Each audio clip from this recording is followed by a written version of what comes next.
Film की शुरुआत होती है और कहानी 5000 साल पहले की दिखाई जाती है। खानदाक नाम का शहर जिस पर एक जालिम और तानाशाह राजा का कब्जा है। एक वो भी वक्त था जब यह शहर आजाद हुआ करता था, लेकिन अब इस जालिम राजा ने यहाँ के लोगों को अपना गुलाम बना लिया है। ये राजा यहाँ के सभी लोगों से जमीन की खुदवाई करवा रहा है। असल में इसको एक ऐसे मटेरियल की तलाश है जो इसको जादुई शक्तियां दे सकती है, और उन जादुई शक्तियों से इसका मंसूबा इस शहर पे नहीं पूरी दुनिया पे हुकूमत करने का है। बेसिकली इस मटेरियल का नाम इटर्नियम है, जिससे यह सुपर हीरो वाली पावर्स पा सकता है।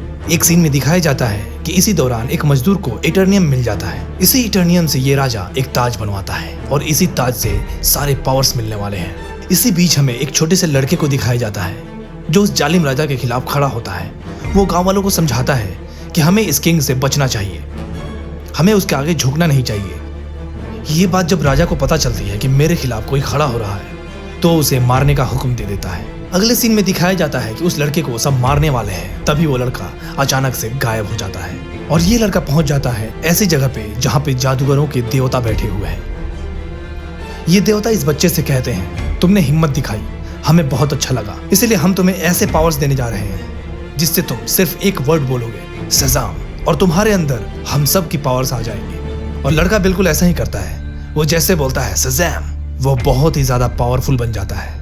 अगले सीन में दिखाया जाता है कि सजाम उस राजा के पास आता है और आकर के तबाही मचा देता है, उस राजा को मार डालता है। ये इतने गुस्से में है जिसकी वजह से पूरा शहर तबाह हो जाता है। इसके बाद कहानी 5000 साल बाद की दिखाई जाती है, यानी कि प्रेजेंट टाइम। वही खानदाक शहर दिखाया जाता है जहां पर एक गैंग ने पूरे तरीके से शहर पे कब्जा कर लिया है।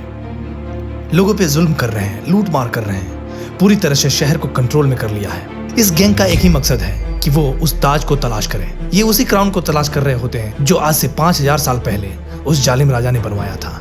दूसरी तरफ एड्रियाना नाम की एक लड़की को दिखाया जाता है जो कि एक आर्कियोलॉजिस्ट है, यानी कि पुरानी चीजों को ढूंढने में काफी एक्सपर्ट है।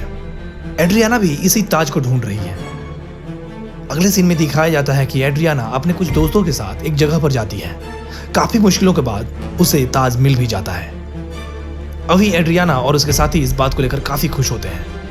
इसी बीच हमें पता चलता है कि इसी का एक साथी जिसका नाम इस्माइल है, वो उसी गैंग के साथ काम करता है जिसने पूरे शहर पर कब्जा कर रखा है। तभी उन गुंडों में से एक एड्रियाना के एक साथी को मार देता है। इन लोगों ने एड्रियाना से वो क्राउन छीन लिया है और साथ ही इसे मारने ही वाले होते हैं कि तभी एड्रियाना नीचे देखती है और वहां पर कुछ शब्द लिखे होते हैं जिसको वो पढ़ती है, और जैसे ही लास्ट वर्ड शज़ाम बोलती है, एक जोरदार धमाके के साथ शज़ाम आता है और वहां पर आए सारे गुंडों को मारने लगता है। एड्रियाना ने शज़ाम को दोबारा जगाया है, इसलिए शज़ाम उसको कुछ नहीं करता, उसकी जान बचा लेता है।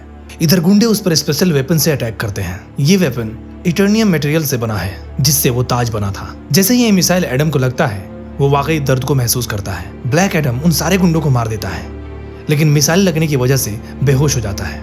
हमें यहाँ पे ये पता चलता है कि इटर्नियम एक ऐसा मटेरियल है जिससे ब्लैक एडम को मारा जा सकता है। एड्रियाना इधर काफी परेशान हो जाती है और ब्लैक एडम को अपने घर लेकर आती है। जैसे ही ब्लैक एडम को होश आता है, वहाँ पे एड्रियाना के बेटे से मुलाकात होती है। वो एडम से बोलता है कि आप 5000 साल से उस केव के अंदर बंद हैं और हमारा शहर गुलामी में बसर कर रहा है। ये गैंग वाले हमें अच्छे से जीने नहीं दे रहे हैं। आप हमारे लिए एक मसीहा बन के आए हैं, आप ही हमारे शहर को इस गैंग से बचाओगे। ब्लैक एडम को यहाँ पर कोई फर्क नहीं पड़ता। वो कहता है कि आज से 5000 साल पहले ये मेरा शहर हुआ करता था, लेकिन मुझे अब कोई मतलब नहीं। अगले सीन में वो घर से बाहर निकल जाता है और शहर को देखने लगता है। दूसरी तरफ हमें एक फीमेल लीडर को दिखाया जाता है जिसका काम इस दुनिया में आने वाले सुपर हीरो और विलेंस को रोकना है, जिसकी वजह से आम लोगों को कोई भी परेशानी ना हो। यहाँ पे एक सुपर हीरो हॉकमैन से बात कर रही होती है। वो कहती है कि ब्लैक एडम आ चुका है, अगर उसे रोका नहीं गया तो वो पहले से भी ज्यादा तबाही कर सकता है। अगर वो पागल हो गया, गुस्से में आ गया, तो उससे रोकना लगभग नामुमकिन है।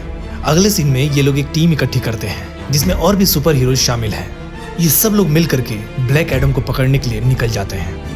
इधर उन गुंडों को पता था कि वो ताज अभी भी एड्रियाना के पास है। जैसे ही ये गुंडे एड्रियाना की फैमिली पर हमला करने के लिए आते हैं, यहाँ पे ब्लैक एडम आ जाता है और उनको बचा लेता है और एक बार फिर से इस्माइल के लोगों को मार डालता है। ब्लैक एडम बचे हुए कुछ लोगों से अभी फाइट कर ही रहा होता है कि उसी वक्त ऑकलैंड की बनाई हुई टीम यहाँ पे आ जाती है और ये सब लोग ब्लैक एडम से लड़ाई करने लगते हैं।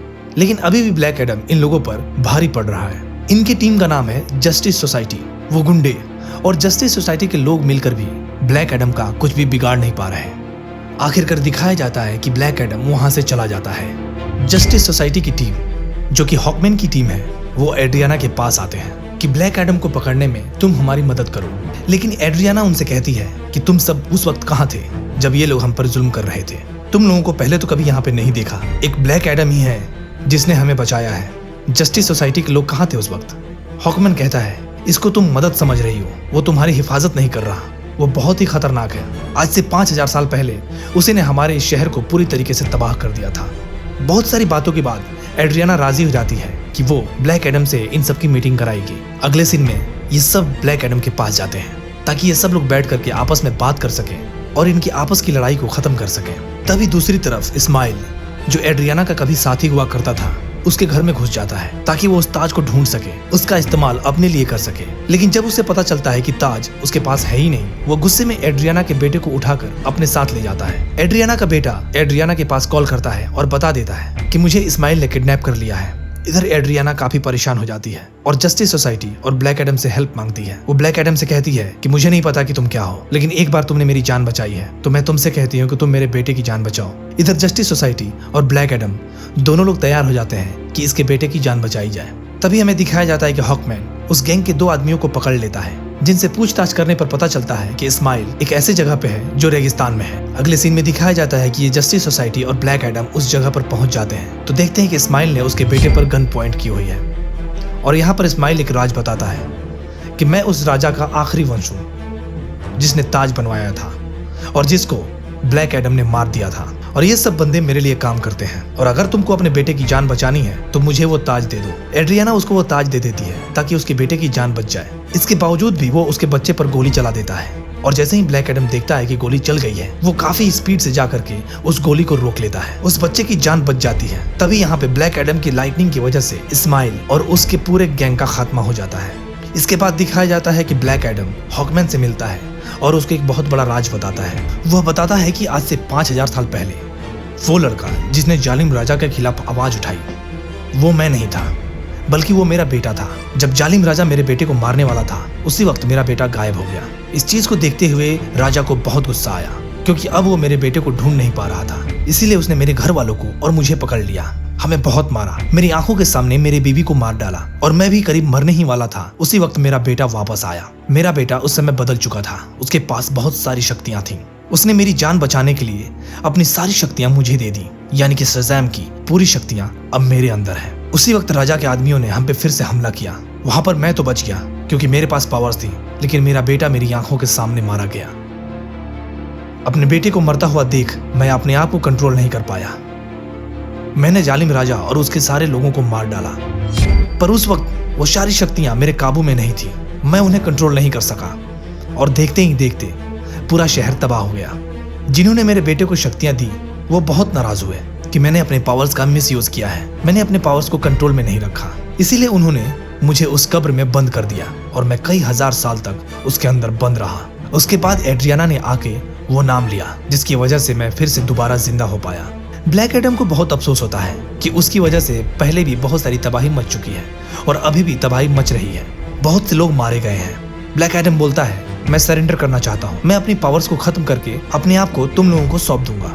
इसके बाद ब्लैक एडम एक वर्ड बोलता है, शज़ैम, और देखते ही देखते ब्लैक एडम एक नॉर्मल आदमी बन जाता है। जब तक ये दोबारा शज़ैम नहीं बोलेगा, तब तक ये वापस उस रूप में नहीं आ सकता। अगले सीन में ब्लैक एडम को पानी के अंदर डाल दिया जाता है और उसके मुंह में एक खास तरह की डिवाइस लगा दी जाती है, जिससे वह कुछ भी बोल ना पाए। एक्चुअली यह एक खास तरीके का जेल है, जहां पर ऐसे ही पावरफुल लोगों को बंद किया गया है। दूसरी तरफ हमें इस्माइल को दिखाया जाता है, जो कि मर चुका था, लेकिन अब वो नर्क में है। इस्माइल को एक बात शुरू से पता थी, अगर वो उस ताज की ताकत को हासिल करना चाहता है तो उसका यही तरीका है कि वो अपने ताज को अपने हाथ में पकड़े रहे और उसी वक्त उसे कोई मार डाले। वो मर कर जहन्नुम में जाएगा और वहां पर डेमन से मिलेगा, और ये डेमन ही इसे बहुत सारे पावर्स देंगे। इसलिए प्लान के मुताबिक उसने ब्लैक एडम को उकसाया और ब्लैक एडम ने इसे मार डाला, और प्लान के मुताबिक इस्माइल को डीमन से वो सारे पावर्स मिल जाते हैं, और अब इस्माइल खुद एक डीमन बन चुका है, जिसका नाम है सबैक। इसके बाद दिखाया जाता है कि इस्माइल, जो अब सबैक बन चुका है, इस दुनिया में आ जाता है और हर तरफ तबाही मचाने लगता है। जस्टिस सोसाइटी के लोगों को जब इसके बारे में पता चलता है तो वो इसके मुकाबले के लिए इसके सामने आते हैं। इन सब से काफी लड़ाई होती है, लेकिन ये इतना ज्यादा पावरफुल है